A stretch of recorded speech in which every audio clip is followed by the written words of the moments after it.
thank you for attending our session. I am Vasali Patel with Imperva. I see a few familiar faces, a few new faces in here. And we are sponsoring this event with Acuon, who's sitting in the back there. So my role here is just to do a quick introduction on everyone. So for our session today, what we're going to do is a bit of a panel session. So we've got Terry Ray, who is with Imperva. He's our Chief Product Strategist. And then we have two customers, because we understand you'd rather hear from your peers than just hear us up here talk. So we've got Doug Leone, who is the AISO for Cali, PA. And then we have Robert, who is with CAISO. So they're also going to talk a little bit about what we do and or how security has helped them in their environments. So with that, I'll hand it off to Terry. Thank you. Thanks, Vasali. All right.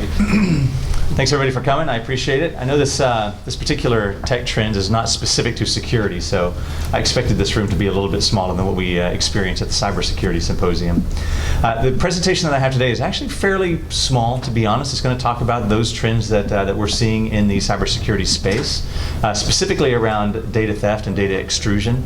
And then, as Vasali said, we'll pass it over to the folks here so that we've got enough information that I think is very relevant to the people in the room, hearing it kind of from the horse's mouth, as you will. So let's take a little look at it. Now, the examples that I have here are obviously private sector, and that's unfortunate, but one of the things I see, I work a lot in the federal government, and I have a lot of great examples from a federal government perspective where data has been stolen. But interestingly, in the private, or in the state and local government sector, I don't see as much examples. You might say the VA or some of the others that are maybe localized to specific regions, but that's still a federal entity, obviously. The scenario here, really, in the story here, I don't need to talk about Sony itself, but the point here is data's being stolen, data's being taken out, whether it's private sector organizations, whether it's public sector organizations. The reality is credit card data, healthcare data, usernames, passwords, email addresses, all of this has a lot of value to everyone. And so one of the things we try to talk a lot about is how do you solve this problem, and is the problem getting better? Are people starting to recognize that there's strategic planning and strategic needs that are necessary to solve these problems? I think the easiest way to talk about trends is to show you a trend. And I'm sorry you guys can't see this. The trend is essentially getting worse and worse and worse. And that's what this is really demonstrating for you, is since 2004, these are all data breaches that have occurred. And this is actually a really nice website. They don't have the video. We put the video together ourselves. But it's a website called Information is Beautiful. And Information is Beautiful is one of those things where they take all the publicly analyzed or publicly aware breaches and make it graphical for you. The nice thing for that is, of course, you can see the trend here, which is early in 2000s. Wasn't that bad. There wasn't that much data being taken, or people simply weren't aware that that much data was being taken. Today, obviously, there's a significant amount of data being stolen. The most recent being Care First, that they just notified and put out the article here the last couple of days, lost 1.1 million records. Not really relevant to the 80 million records lost by some of the other healthcare organizations recently, but healthcare organizations are being hit very, very hard with Anthem, Primera, now Care First. Those are the three that know about it. Those are the three that have found it. I would argue that there are probably more that have similar issues as well. And then we've really seen a massive increase around healthcare, and specifically around that kind of PII data, that kind of privileged operation or that kind of privileged data. What I mean by that is the way our industry started years ago was around financial data. The financial organizations really understood the need for data security early on, knowing that credit card numbers can be spent, they can be sold, there's a lot of value in them. We still see that, that's certainly the case, but healthcare data is really becoming more prevalent now, where you can do so much more with somebody's social security number, so much more with somebody's email address and their usernames, creating accounts and creating other types of credit reports and credit on people's accounts themselves. So I'm going to show you one more example here, and this, again, it's still a public account or a public organization. But the reality is, when we talk about Home Depot and we talk about what happened there, obviously data was stolen, and it followed Target, and it followed JP Morgan Chase, and it followed a lot of other organizations that happened to happen. The cost associated with it, whether it's a public entity or a private entity, oftentimes reaches the hundreds of millions of dollars. Anthem, for example, I think at this point has spent somewhere in the neighborhood of $230, $240 million to solve their breach problem, and it hasn't actually been solved yet. They've bought product, they've bought a lot of security solutions. They still have to implement, they still have to make it all work. All of that money that was spent, 100 million of it was actually on insurance. They had cybersecurity insurance. I don't know in the public sector if you have cybersecurity insurance. I don't know if it's popular in the public sector. In the private sector, it's becoming more and more and more popular, to where we're talking with those insurance companies to talk about what are the adjustments, what is the accrual rate and stuff that has to happen in those organizations based on certain levels of risk. But if you look at Home Depot, their stock price fell by 14%. You obviously don't have to worry about that necessarily, but impacted profits, again, you don't have to worry about it. But the impact really from these kinds of organizations is significant in terms of public perception, right? And that's really what we're talking about here, is public perception, and that certainly can impact a public organization as well, where you're talking about constituency, right? And people coming back to say, what has been done about this within this particular last 4 years or last 2 years, what have you. So let's talk a little bit about what the trend really is, right? And we talk about trends in this space. So traditional security doesn't work. Ignore that piece there. Really, try to focus over on the other side. When I talk to a lot of organizations, and really, literally, I talked to one yesterday, and one of the things that they said is, they said, look, our perimeter is always a challenge for us because, quite frankly, the perimeter is kind of dissolved. The perimeter doesn't really exist anymore. And when we talk about perimeter, we talk about, of course, your traditional network firewalls, IDS, IPS, antivirus, and these sorts of things. And I'm not going to tell you that they don't belong in your infrastructure. They certainly do. But they don't belong in a data security strategy. They're not there to protect your data. They're there to protect your infrastructure in many cases, access to internal resources. But quite frankly, they probably have port 80 and port 443 wide open on your firewall. Even if it's a application firewall, a next generation firewall, they still allow HTTP and HTTPS, because that's what you have to allow your organization or your department to actually operate. So what do you do to secure information that goes all the way back to your data when people are going to access that data through an application? Well, so of course, perimeter network is one of those things. If we look at the perimeter network, we can see, of course, that insiders bypass it all the time. So this Care First breach that just happened, they noticed that Care First breach happened very much like the Anthem breach, which happened very much like the Primera breach. Organizations were sent malware. Malware got in their infrastructure, and there was no security within the infrastructure itself past the perimeter to do anything about the malware. Now, I'm not an anti-malware company, and I'll talk a little bit about malware as we go into this, but that's how they got their initial foothold into those organizations. From there, they used that malware to extract the data out of the data repository where that data existed. Again, bypassing the perimeter. Of course, malware is something that you're never going to get away from. Even the anti-malware vendors will simply tell you, look, we can't catch 100%. It's just not going to happen. And what we've actually noted is the capacity for those organizations to really be able to detect a high level of accuracy in terms of anti-malware is actually starting to decrease. Malware threat actors are starting to do better work around the malware itself, how the malware operates, how the malware communicates back to command and control centers. All the things necessary to try and evade these types of systems is becoming easier and easier, to the point where when I talk to investors and I talk to other people who are looking at malware in terms of an investment strategy, one of the things they ask is this something we should invest in? And I'm not going to say you shouldn't invest in anti-malware technology, but I can tell you is the question starting to be asked, do they really work? And the answer is does antivirus really work? Does it catch it all? What percentage does it catch? If you go back and look a year and a half ago, New York Times and the Wall Street Journal had recognized that they had viruses and anti-malware in their system for years, and they finally detected it, and literally took them years to detect it, and they had more than one of these solutions in their environment. So it certainly can be bypassed. Without a doubt, your applications are exceedingly moving to areas where you have zero control over them. So what do you do about the applications, and more importantly, the data that you have that you've now put into the cloud? Right? And when I mean cloud, I can mean you're using Office 365 because it's easier for your organization to use Office 365. It's not a problem. You should use things like that if you want to, if that makes sense for you. Maybe you're moving to AWS, infrastructure as a service, or platform as a service, where you no longer hold the hardware controls in your hands. How do you secure that? Those becomes challenges, right? So how does that extend your perimeter? Your perimeter now becomes part of the cloud, and that becomes much more difficult for you to try to secure as you move that direction. So we take it into the endpoint, and this is one of the things I see commonly. We used to have an analogy, and I say used to because most of the people in our organization don't use it anymore. I use it all the time. The reality is when we start thinking about endpoint, it's like chasing mice. I don't know why it is, but I seem to get a mouse in my house after about every 10 years. I find one, you put a mousetrap out, they go away, they're there. You're going to get one, it's going to happen. You can chase the endpoint all you want, you can chase the mice all you want. Our story is all about making sure that from an endpoint perspective, recognize that you will have a problem with endpoints someplace, sometime, somehow. You're not going to be able to catch them all. We've already talked a little bit about that from a malware perspective. So there's going to be some in your environment that you won't really know about. So what do you do with them at this point? Our opinion is, quite frankly, leave them alone. You can clean them off when you get around to them. The problem is not the endpoint. The problem is what the endpoint's actually after. Take the Care First breach as an example, or the Anthem breach as an example. They got an infected endpoint. That's a problem. But if all you're trying to prevent is trying to prevent your endpoints from getting infected, we know that that's a losing battle. The end target of infecting your endpoint is to get to your data. So the real question is, what are you doing about your data? What are you securing of your data?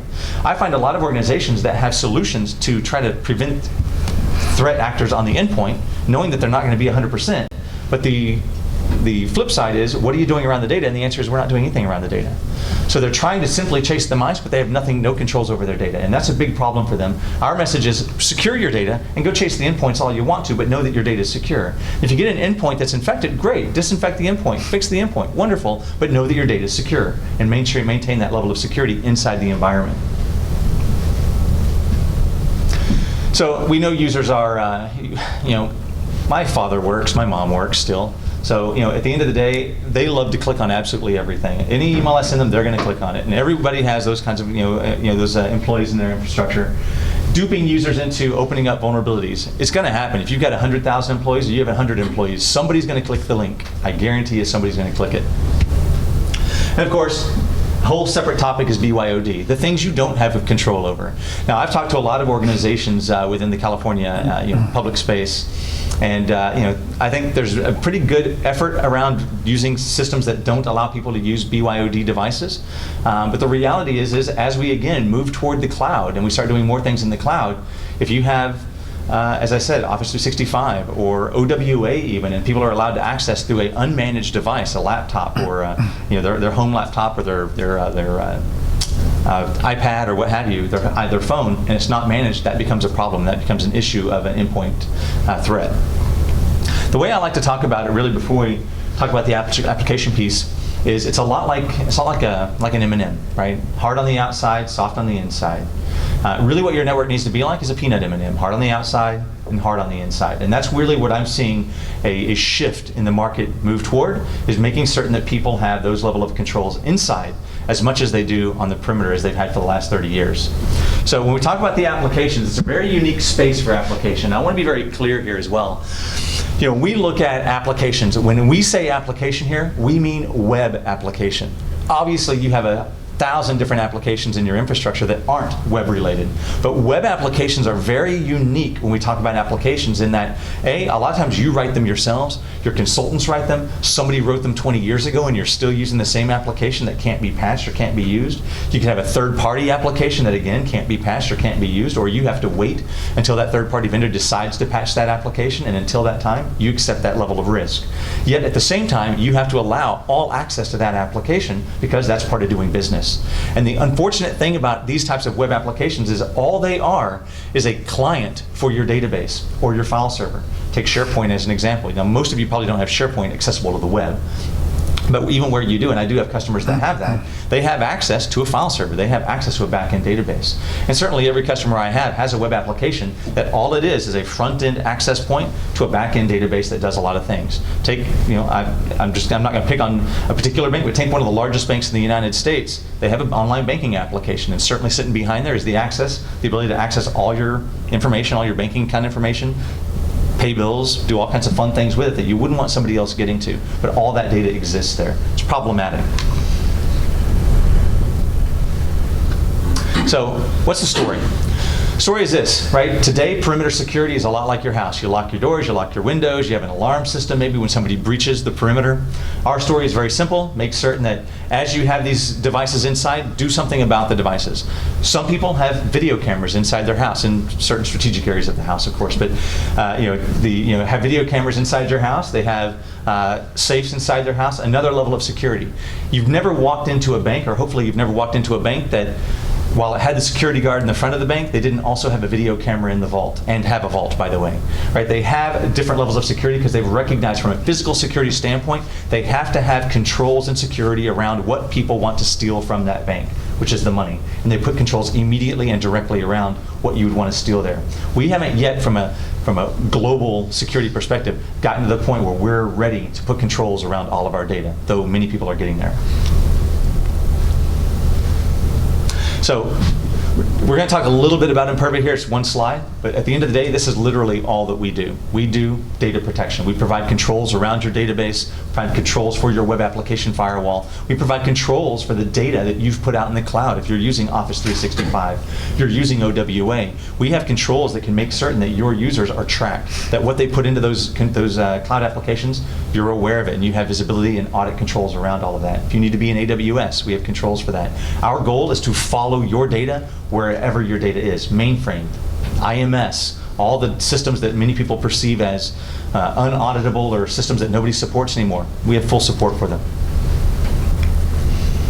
So at the end of the day, you have to have something that when we talk about data, you've got to be able to protect not just your structured data. And to define structured data, that's the data that in fact is structured. It's your relational databases, your mainframe databases, but also your files. You know, your files can be critical. I live in Houston. I talk to oil and gas all the time. Honestly, they don't care that much about databases. They care about file servers, geological survey data, IP, intellectual property data, all of that kind of data, all of that's in files. I talk to a lot of legal companies. It's all files, it's all discovery, all that kind of stuff, but it's all still considered very private data. So this takes me to the last section of the presentation. The last section of the presentation is really to have these folks here talk a little bit about what they do. And we're going to do it in really 3 sections. The 3 sections are around discovering where your data exists. From a data security strategy perspective, we see 3 primary strategies that need to be done within any organization. First, before you can secure anything, you've got to find out where your data exists. You don't know where it is, you can't secure it. You might think you know where it is. So what's interesting to me, and we'll just jump right into the discovery piece here. What's interesting to me, and we'll use an iPhone here as an example, but really it could be anything. Whether it's a database, whether it's your iPhone, whether it's a mobile device, what have you, whether it's a cloud device, we ask organizations all the time, where do you think, or how much data do you think that you really actually have in your environment? And what these organizations may actually say is, well, we have 10 databases that have sensitive data and nowhere else. Or we have 5, or we have whatever. What I'll tell you is on average, if we're asking about databases, typically they'll say we have about 30 or 40 databases on an average size organization of about 1,000 employees. We have about that many databases that store sensitive information. When we do an actual scan of the network as part of our product, what we then go out and find is, in fact, they actually have significantly more sensitive data in the environment, to the degree that they either have to now secure new things, or they have to go out and start auditing environment, or frankly just flat delete it and get rid of it because it didn't belong there in the first place. And so before I move to the next section, I want to pass it to these guys and see if they have any thoughts. And we've talked about this in advance, of course, but I want to make sure that you guys have the appropriate experiences that they've had. I'll go first. I want to point out that some systems are not being used as designed. So I just want to make certain that everyone understands that even if you went through your original design of a system and classification of all the data elements in a system, that there are times that users may not use the system as designed. So we had a department that was where users were using the notes field in the system to put payment card information in for the end user, for the customers. And that system was breached, and so we had to do monitoring services and the notification and all that goes along with a breach. So having a system like a SecureSphere or any other data classification scanning system is important, because even if you do think you know what you have to truly know what you have. And another example of knowing what you have is after doing a scan, we found 7,200 social security numbers that we were able to identify was in a table that we didn't know was there, and then we were able to zero those out because we didn't need it. Another important thing is that's available to state departments is doing vulnerability assessments or risk assessments by the National Guard, or doing them on your own, even if you don't use the National Guard.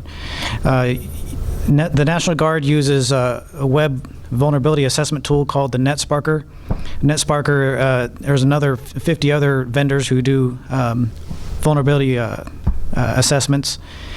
But one of our websites had 422 critical, high, medium, and low vulnerabilities. After performing the assessment, we identified, in order to fix that code-wise, we would have had to spend probably years having our software developers identify resolutions for all the vulnerabilities, and that's just unworkable. So, in order to protect your environment using something like a web application firewall, we went through an evaluation phase. Certainly compared products for web application firewalls, and the product we chose was the Imperva Encapsula, which is a cloud-based web application firewall. It is, in my 27-year experience, it was the easiest technology to adapt. It was a 5-minute change, pretty much change your DNS record, and even and if you have SSL, you have to pull in your certificate for encryption. But that 5-minute change, and then your website is protected, because that web application firewall pretty much cleanses whatever traffic, and then the only traffic that hits your websites is clean traffic. And we did another scan after the implementation during our proof of concept before purchasing, and the 422 vulnerabilities was reduced to 7 informational vulnerabilities. That was quite an impressive feat. Thank you. Thanks.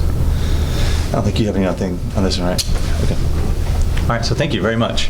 Again, the message here is from your peers, right? That's what we love to hear. I love these stories anyway, so yeah, it's great.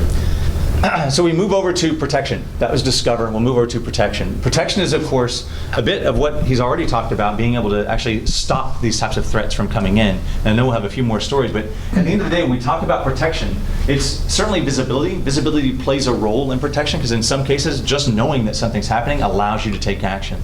But having the ability to mitigate something live, real time, is also obviously a factor. We start talking about how do you mitigate these types of vulnerabilities.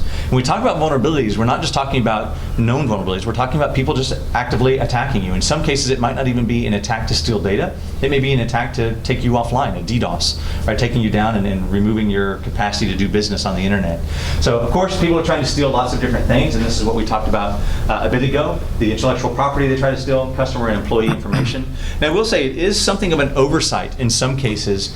Some organizations I talk to really focus on trying to protect either constituent data or customer data, depending on public or private, but sometimes they forget about the employees. And I'm not suggesting anybody in the room does that, but I'm just saying that I do see it on cases where the focus is on the customers and the constituents, the focus is not on the employees.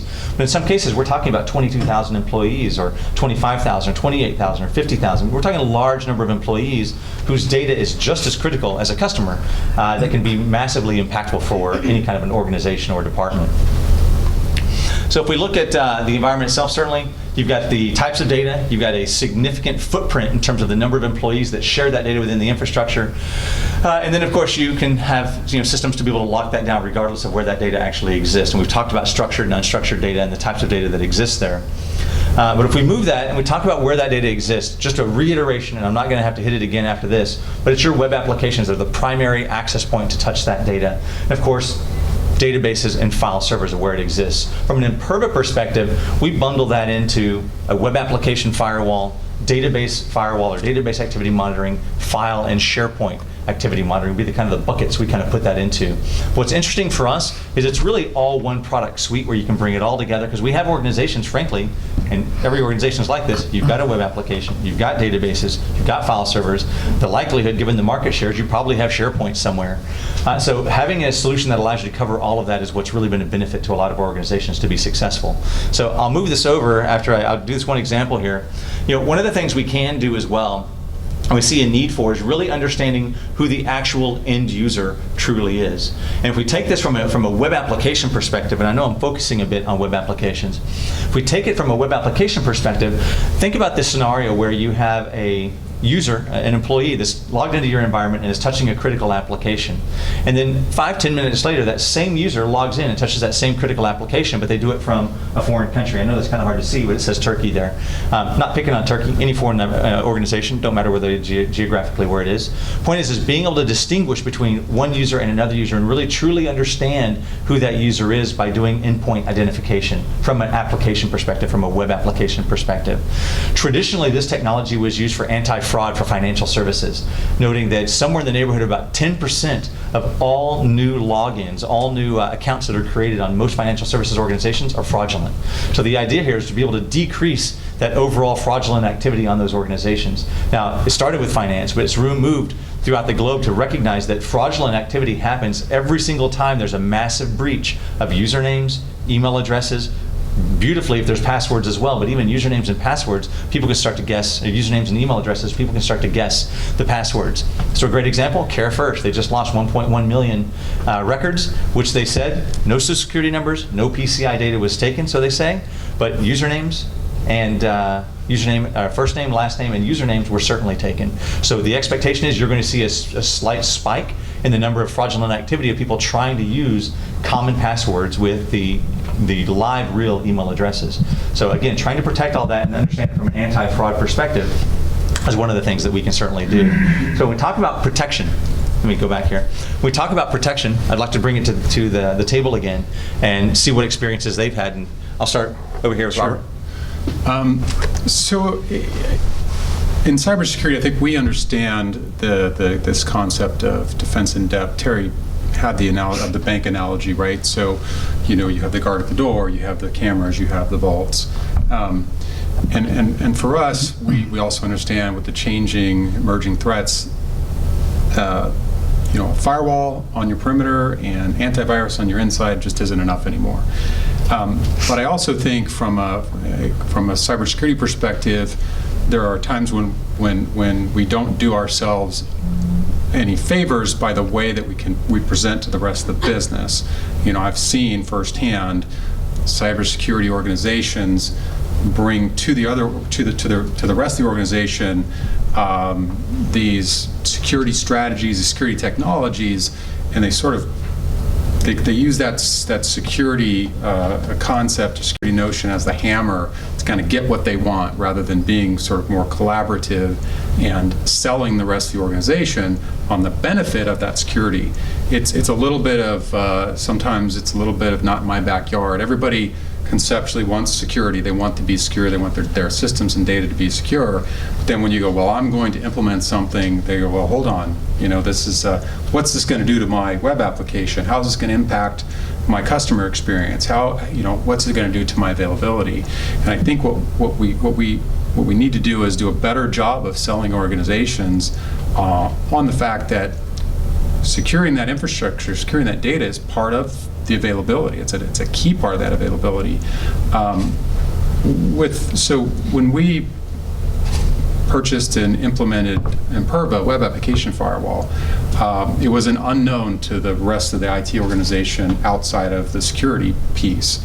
And of course, it was met with a little bit of skepticism. Oh, how is this going to impact my business? How is this going to impact my, my customer experience?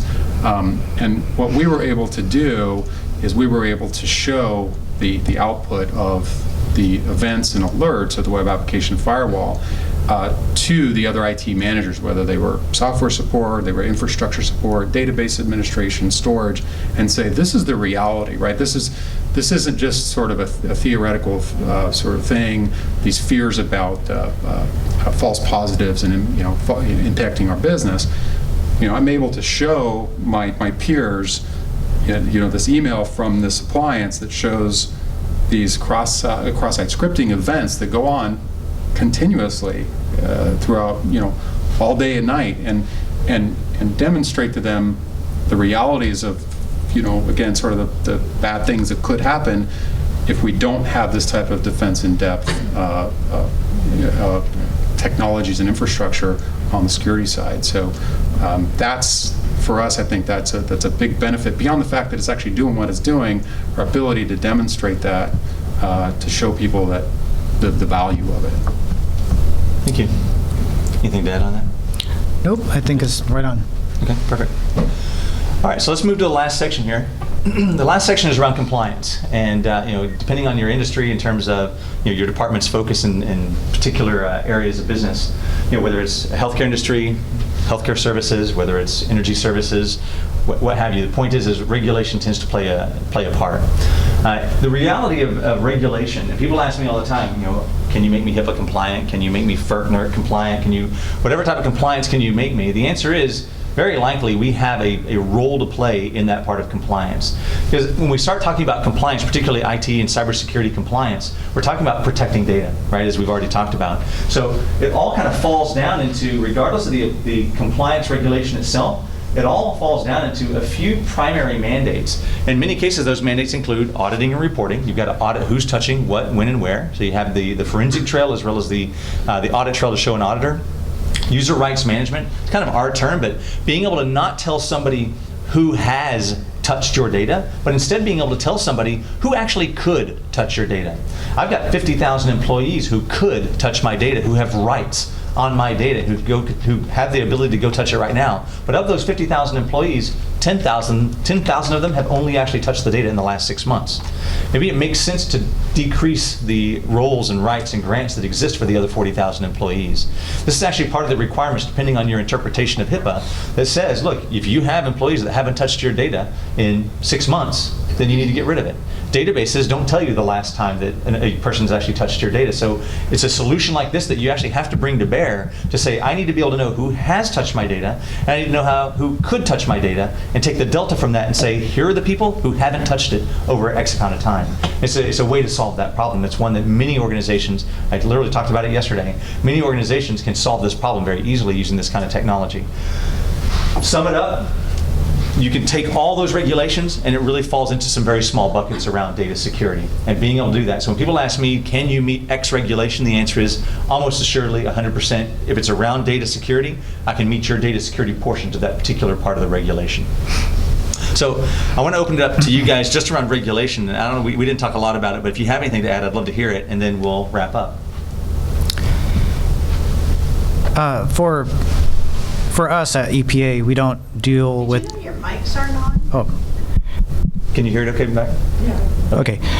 For us at EPA, we don't deal a lot with PCI or HIPAA, but we do collect confidential business information or trade secrets regarding the entities that we regulate. So it is important, no matter what State Department you're working at, to know what laws you're dealing with. And so we have to remain compliant through all the regulations. And I just want to say that to add on to what he was saying earlier, there was a system that we had which has Adobe Cold Fusion, and it was discovered on Pastebin that somebody was talking about one of these vulnerabilities, and we were able to show with the product, with forensically speaking, that this system blocked is blocking the vulnerability, and all our web logs throughout the last year show that our web servers have not received this kind of communications, that it was a SQL injection kind of attack, but our web servers did not see this kind of attack. So anything else?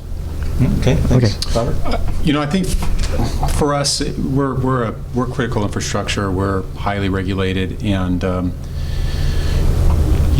challenge is that you can be secure but not compliant, and you can be compliant but not secure. And obviously, we want to be both, right? Security is priority 1, and compliance is 1A. And to Terry's point, that on the compliance side, you need to demonstrate that you're doing what you say you're doing. And I think having tools like the tools that Imperva offers that allow you to, that's part of your compliance program, that allow you to demonstrate to an auditor that you are in fact compliant, and also demonstrate to your CIO that you are in fact secure, because they're both extremely important. All right. Thanks, guys. Mm-hmm. So I only have, I think, another slide or two here. And it's just in case you guys didn't have anything on the regulation side. I just wanted to talk a little bit about healthcare from a healthcare perspective. I'm not one to read slides, but the reality is, and this is kind of to sum this up, 45% of data that's extracted from healthcare organizations has been done by actual malicious activity, right? Whether it's malicious internal users, an actual malicious breach, a hack. It wasn't just lost hard drives or somebody who took a hard drive home and lost the hard drive. That would be the other 50%, unfortunately. But 50% of this is all about true malicious behavior. And we think, well, 50%, is that really a lot? Well, I mean, you can argue there are certainly, Anthem and this sort of thing that certainly exists where it is a lot. But if you look at the increase over here, 125% increase over the last couple of years, right? That's a large increase in terms of how much actual activities we've seen around the healthcare industry itself. And there's a quote down here. It says, more than 90% of healthcare organizations surveyed have suffered at least one data breach in the last 2 years, right? This is a challenge for people when we start to look at this because it is happening more and more and more often. And if you go to places like Privacy Rights Clearinghouse, if you go to Information is Beautiful, you'll see those that were public breaches. But there are also all the private breaches that people just simply don't get made aware of.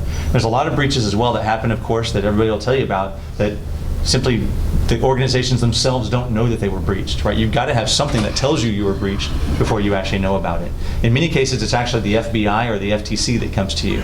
In the Verizon Data Breach Report, and this isn't on the slide, but on the Verizon Data Breach Report, I think last year, they actually said that we were doing a better job as organizations and departments of detecting when we actually get breached. We'd actually increased from 4% of organizations detect the breach themselves to 9% of organizations detect the breach themselves. To me, yes, it is better, right? But still, that still means that 91% of organizations don't detect their own breaches. It's the FBI, the NSA, CIA, either a federal organization or even one of your customers, constituents, what have you, that come to you and say, hey, I don't know how this got out, but you're the only one who has this data. Take a look at it. It's problematic, of course. I don't need to talk about this. I think I've beat Anthem to death here, but the point is that certainly these happen a lot, and this was before the Care First breach that just happened over the last couple of days. But we are seeing a marked effort around a very specific targeted breach right now, specifically for healthcare, and it's continuing to continue. Right, it's not stopping at the moment. So let me just get to I have some marketing stuff here. I'm not going to bore you with some of that. I will hit you with this, though, because this is an important factor here, an important piece. There is a Gartner Magic Quadrant for really only one thing that we do. And it's no fault of Gartner's. A lot of what we do, there just simply aren't a lot of people that actually do it because of the complexity involved. Consider trying to audit 15 different types of database vendors, over 30,000 different database servers. It's just a complex problem for you to solve without a product like ours. And quite frankly, our product isn't as easy to configure as WinZip either, right? So it's not an easy problem to solve even with our solution, but at least with our solution, you have a solution to be able to solve that problem. We're seeing organizations like these here and others that are able to solve this problem with it. However, with Gartner's Magic Quadrant, this is interesting to note from a web application firewall perspective, the product that they were talking about today. If we look over here, Gartner did put and create this last year, and there's literally only one leader in this space. We do consider ourselves a visionary in this space and that we do push the market.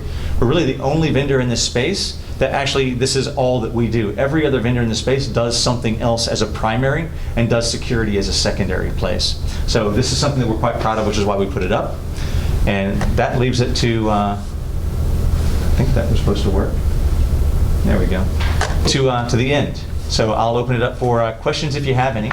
I'd love to take some questions if you have some, and if not, then I don't know what's next, probably lunch or something. 7 minutes from lunch, so. Any questions? Any thoughts? So what kind of staff have you dedicated to this product within the organization? We have a number of infrastructure staff, and I've had half of those infrastructure staff who dedicated to servers and networking, those types of things, trained on working with the Imperva and CAPSA is what I'm speaking of right now, making sure they understand the product and making sure that all the sites that are publicly facing are going through that cloud-based web application firewall and monitoring events that go on. So that was only for my sake. I put the number at about half just for business continuity purposes, but that's probably a business decision on your part, how many staff you want to train. So as far as, did you augment staff to do this, or you were No. just take it out of hide? To make it clear, we saved a number, thousands of developer hours, I'm thinking, in removing these vulnerabilities, because our application developer team could focus on the new projects that they were working on. Yes, we have to make sure software developers are properly trained and using secure application development principles, and there's a lot of training involved in that. But so we want to make sure that future applications are developed securely. However, in the meantime, the product implementation itself was, again, a 5-minute change. We went further than the 5 minutes, though. We wanted to make sure that, because I'm a change control kind of person, we want to make sure that we did testing to make sure that our site was working as designed. So we had a number of weeks testing before we had our sites changed to the cloud-based web application firewall. And so after testing, nobody found any issues. We did the cutover, and there was no issues after the cutover either. That's not to say that you should go the route of not doing testing. You should probably do testing, but I just wanted to make it clear that it could have been a 5-minute change, and you're protected. So my feeling is that you're actually saving more hours than you're expending. So, and you have staff trained, and I think the question, just to further ask, how many bodies are actively working on it? Yeah. Considering it's a cloud base, I think it's kind of a right. different question. And yes, and I want to make sure to help with clarity, there's almost no effort ongoing. You can go in and monitor if you want as a due diligence. See, oh yeah, I see this SQL injection was blocked or cross-site scripting is blocked. It's kind of fun looking at it sometimes. But on a daily basis, our infrastructure staff are continuing to work on future projects. Like we just did a link implementation and that kind of thing. We're doing SharePoint work. We're doing all kinds of other work, and those infrastructure staff are continuing to do those new projects. We have the on-prem appliances. We don't have the cloud-based, so we do have some administration, but we absorb it with existing staff. Yeah, we integrated the logging and the alerts into our central security event management platform. We've done a lot of tools within our organization in the past, and it usually turns out if you don't have the people to dedicate to that and stay on top of it all the time. Absolutely. I think you spin into the tool doesn't really pay off unless you're right on it all the time. And kind of to Doug's point, when we were investigating and looking at deploying the WAF, we looked at it and we felt like from an administration perspective, we could absorb with the existing staff. Our concern was more of what he touched on, which was, so what do we do about the things that we find with this? That if we find additional vulnerabilities, now there's going to have to be some time and effort on the back end to resolve it. And we wanted to make sure that our organization was on board and prepared for that, right? So it wasn't so much the day-to-day administration of the WAF is not a lot of time. We absorbed up the staff, but it was, it was. With the alerts. What do you do? What do you do with? Well, yeah. So two things, right? One, what do you do with the alerts? But also, does our development staff have the time and resources? Are we staffed up there to go and resolve the things that we find? Yeah. So, there's those aspects to consider as well.